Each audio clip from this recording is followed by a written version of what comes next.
प्यारे विद्यार्थियों, स्वागत है आप सभी का एक और नए वीडियो में। प्यारे विद्यार्थियों, आज हम यहाँ से पूर्ण प्रतियोगिता और अपूर्ण प्रतियोगिता के बीच में अंतर को देखने वाले हैं। खासकर प्यारे विद्यार्थियों, ये जो अंतर है ना, कक्षा 12वीं अर्थशास्त्र विषय के पेपर में ज़रूर पूछा जाता है, तो इसलिए आप सभी लोग इस अंतर को अच्छे से याद जरूर कर लें। तो देखिएगा प्यारे विद्यार्थियों, सबसे पहले हम ये समझ लेते हैं कि पूर्ण प्रतियोगिता किसे कहते हैं और अपूर्ण प्रतियोगिता किसे कहते हैं। इसको एक उदाहरण के माध्यम से मैं समझाता हूँ। सबसे पहले हम पूर्ण प्रतियोगिता को समझते हैं। देखिएगा प्यारे विद्यार्थियों, हम जब भी कभी बाज़ार में सब्ज़ी लेने जाते हैं तो हम सिर्फ ये बोलते हैं, अगर हमें आलू चाहिए तो हम सिर्फ आलू बोलते हैं और दुकानदार हमें आलू दे देता है। मगर इसी स्थिति में हम दूसरी चीज़ को समझते हैं कि मान लिया हम किसी दुकान पर जाते हैं और वहाँ पर हम साबुन को मांगते हैं, तो दुकानदार हमसे ये पूछता है कि कौन सी कंपनी का साबुन आपको चाहिए। तो देखिएगा प्यारे विद्यार्थियों, यही सबसे बड़ा फ़र्क है पूर्ण प्रतियोगिता और अपूर्ण प्रतियोगिता में। पूर्ण प्रतियोगिता में क्या होता है कि वस्तुएं रंग रूप आकार प्रकार में समरूप होती है, यानी कि उनका कोई भी ब्रांड नहीं होता है। जबकि अपूर्ण प्रतियोगिता में क्या होता है कि वस्तुएं रंग रूप आकार प्रकार में अलग अलग प्रकार की होती है और उनका कुछ ना कुछ ब्रांड होता है या उनमें थोड़ा सा फर्क होता है। देखिएगा, अब मैं आपको और ज़्यादा स्पष्ट तरीके से समझाता हूँ कि जब भी हम कोई सब्ज़ी खरीदने जाते हैं, यानी कि सब्ज़ी के मार्केट को आप पूर्ण प्रतियोगी बाजार मान सकते हो और बाकी की चीज़ों के बाज़ार को आप अपूर्ण प्रतियोगी बाजार समझ सकते हो। जब भी हम सब्ज़ी खरीदने जाते हैं तो हम सिर्फ ये बोलते हैं कि हमें आलू चाहिए, टमाटर चाहिए या गोभी चाहिए।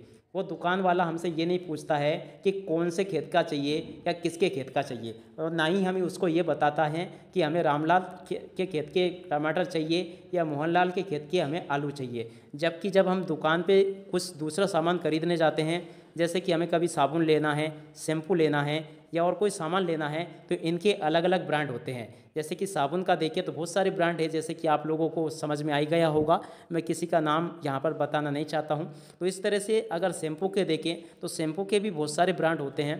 तो इस प्रकार से शैम्पू का, साबुन का ये जो बाज़ार है ना, ये अपूर्ण बाज़ार है। जबकि आलू का, टमाटर का ये जो बाज़ार है ना, ये पूर्ण प्रतियोगी बाज़ार है। अब इसमें अंतर को समझते हैं। तो सबसे पहले देखिएगा क्या अंतर है इसमें।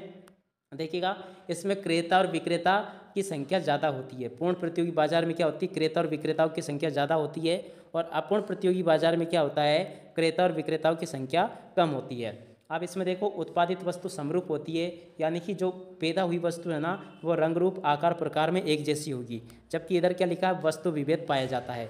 मान लेते हैं शैम्पू एक ही प्रकार है, नाम तो उसका शैम्पू ही है, मगर कोई लाल होती है, कोई हरी होती है, कोई सफ़ेद होती है। तो इस तरह से इसमें वस्तु विभेद पाया जाता है। अब इसके बाद में अगला लिखा है, फर्मों का उद्योग में प्रवेश और बहिर्गमन स्वतंत्र होता है, यानी कोई भी व्यक्ति इसमें आसानी से प्रवेश कर सकता है और उससे बाहर जा सकता है। मगर इसमें फर्मों का उद्योगों में प्रवेश और बहिर्गमन कठिन होता है। अब इसमें देखिएगा क्या लिखा है, फर्म कीमत ग्रहण करने वाली होती है, अर्थात फर्म की अपनी कोई कीमत नहीं होती है।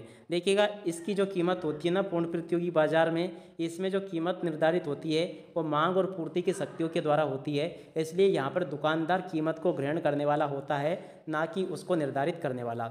जबकि इसमें क्या होता है कि फर्म कीमत को निर्धारित करने वाला होता है और अपनी फर्म कीमत स्वयं निर्धारित करता है। देखिएगा, अभी कभी आपने सब्जी के बाज़ार में देखा होगा कि कोई आपको 20 रुपये किलो आलू बेच रहा है, तो हम उससे मोल भाव भी कर सकते हैं। हम कहते हैं कि इसको 15 लगा ले या 18 लगा ले, या कुछ भी मोल भाव इसमें पाया जाता है। मगर कभी आपने ये सुना कि जो दुकानदार आपको 10 रुपये का साबुन बेचता है वो 10 का ही देगा, उससे ना तो हम मोल भाव करते ना कुछ करते। तो इसमें क्यों ऐसा हो रहा है, क्योंकि इसमें कीमत किसने तय करी, दुकानदार ने, और इसमें कीमत किसने के तय करी, मांग और पूर्ति की शक्तियों ने। तो इस वजह से इसमें ऐसा होता है।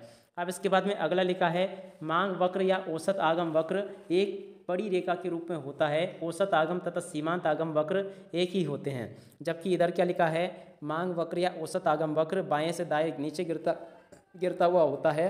सीमांत आगम वक्र औसत आगम वक्र की तुलना में तेजी से गिरता है। और इधर क्या लिखा है, क्रेता एवं विक्रेताओं का बाजार में पूर्ण ज्ञान होता है और क्रेता और विक्रेताओं को बाजार का पूरी जानकारी इसमें नहीं होती है। आगे क्या लिखा है, ये एक काल्पनिक दशा है और ये एक व्यावहारिक दशा है। तो ऐसे प्यारे विद्यार्थियों, आप सभी लोग यहाँ से इस अंतर को याद कर लेंगे।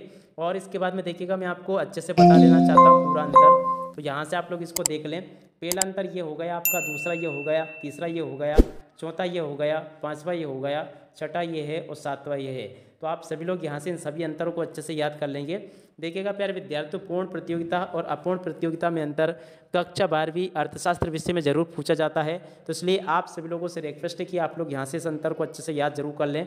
अब इसी के साथ में प्यारे विद्यार्थियों इस वीडियो को यहीं पर समाप्त करते हैं। नमस्कार, जय हिंद, जय भारत।